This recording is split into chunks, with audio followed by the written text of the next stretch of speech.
at the Estadio Hermanos Marrero, a baseball stadium nestled in this small, mountainous municipality in the center of Puerto Rico. Parts of the roof over the grandstand are gone or twisted back. The KE Toritos played their 2018 home opener there in a Sunday doubleheader because their stadium is still too heavily damaged to use. Before the first pitch, a team prayer in the dugout led by Toritos right fielder Rafael Sanchez ended with a rallying cry, "This is for our community." The players are far from the millionaires getting set to play a major league game in San Juan an hour north on Tuesday. They are students, salesmen, barbers, teachers and cooks. And they have lived the hardships of Hurricanes Irma and Maria, yet still take the field despite the aftermath, or because of it. The hurricanes devastated this baseball-loving island, but 7 months later, the Toritos and other teams in the island's predominant amateur 18 and over league have provided a semblance of normalcy by pressing on with their games, even amid enduring harsh conditions.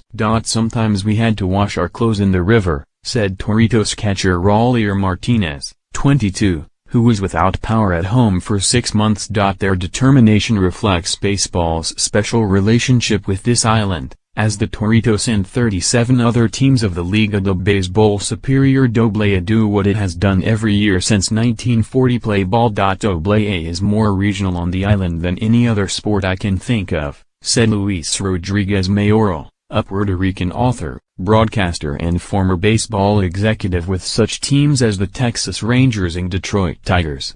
There are little towns everywhere on the island where people's lives revolve around following their home team. Many AA team owners considered skipping this season, but Jose Quiles, the president of the Puerto Rican Amateur Baseball Federation, urged those who could do so to play.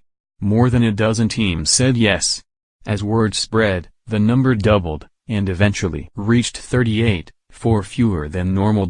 We wanted people to have their oasis from the rough past several months, said Pedro Vargas, the executive director of the league. But this exceeded our expectations. There was a large movement everywhere, including in KE, which, as of late January, was not going to play. Other teams would draft their players. But the ardent fan base of KE, a municipality of 44,000, demanded to watch their team, which reached the semi-finals in AA last season. They voiced their opinions on Facebook, to team owner Hector de Jesus, and to the municipal government, which owns the stadium the Toritos use. Players met and asked to play. We didn't have a stadium, the business sponsorship wasn't in the right shape, we didn't know when the electricity was going to come back, how many players we would have or what their economic situation was, de Jesus said. Everyone had to chip in and do their part to create an environment where people could forget a little bit about what's gone on with Maria. KE's Pedro Montañez Municipal Stadium, a $15 million, 6,000-seat stadium, was relatively new, opened in 2012 and built with central and local government funds, and a source of pride, said Mayor Orlando Ortiz Velázquez.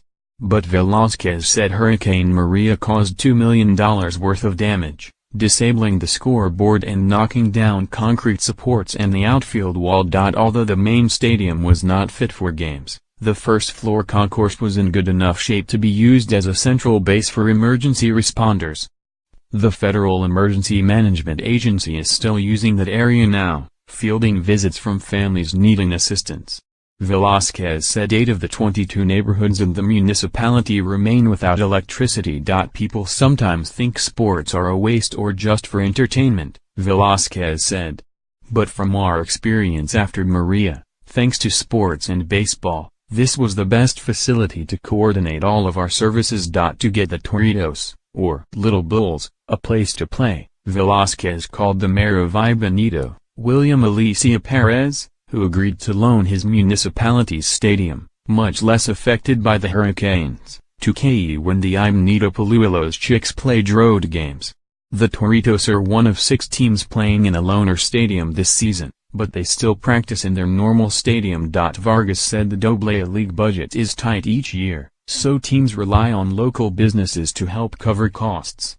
Jerseys are covered in advertisements from local banks and car dealerships, and the players' introductions over the public address system are sponsored by neighborhood supermarkets. De Jesus said those sponsorships were harder to secure this season. To make the numbers work to run the league, officials moved opening day to April 1 from the second week of February and shaved 4 games off the regular season schedule, to make it 16 games. Games were moved to